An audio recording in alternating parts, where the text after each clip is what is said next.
मीराबाई नृत्य करती थी, पर मीराबाई का नृत्य कई लोगों को लगता था नाचने वाली आ गई है। कई लोग इस बात से नाराज भी रहते थे, ये नाचती हैं जहां जाएं या जहां पहुंच जाएं वहीं नाचती, पर जहां जाएं वहीं नाचती नहीं थी मीराबाई।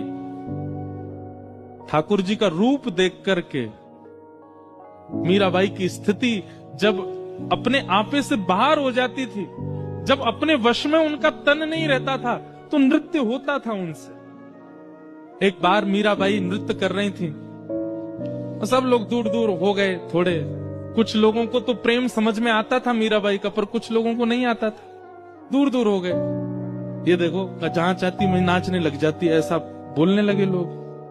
पर तभी क्या हुआ, मंदिर में श्रीनाथ जी के सन्मुख सेवा कर रहे गुसाई जी ने जैसे ही मीराबाई को देखा नृत्य करते हुए, और उसके बाद जब ठाकुर जी को देखा, देख करके इतने प्रसन्न हो गए कि तुरंत ठाकुर जी की माला जी लेकर के बाहर अपरस अवस्था में ही दूर से किसी सेवक को बुलाया, बोले माला पहना दो मीराबाई को। ठाकुर जी की गले की माला उतार के पहना दी मीराबाई को। अब ये दृश्य देख करके वहां खड़े लोग सब सोचने लगे, इतने बड़े बड़े महर्षि आते हैं, इतने बड़े बड़े जापक आते हैं, इतने बड़े बड़े भक्त आते हैं, उनको तो माला पहनाते नहीं।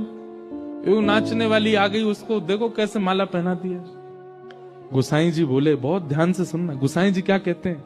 गुसाई जी कह रहे हैं, तुमको नृत्य दिखाई दे रहा था, पर मैंने उस समय जो अनुभव किया वो मैं बताऊं।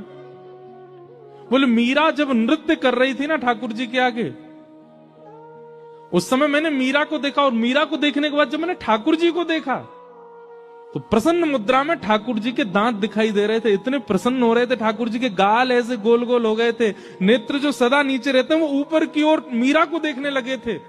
ठाकुर जी की भुजाएं सीधी सी हो गई थी। एक क्षण के लिए ठाकुर जी इतने आनंद में आ गए थे। इसका मतलब है कि मीरा नृत्य नहीं करती है, मीरा नाचती नहीं है, मीरा को ठाकुर नचाता है। वो अपनी तन की स्थिति से जब परे हो जाती है तब नृत्य प्रकट होता है।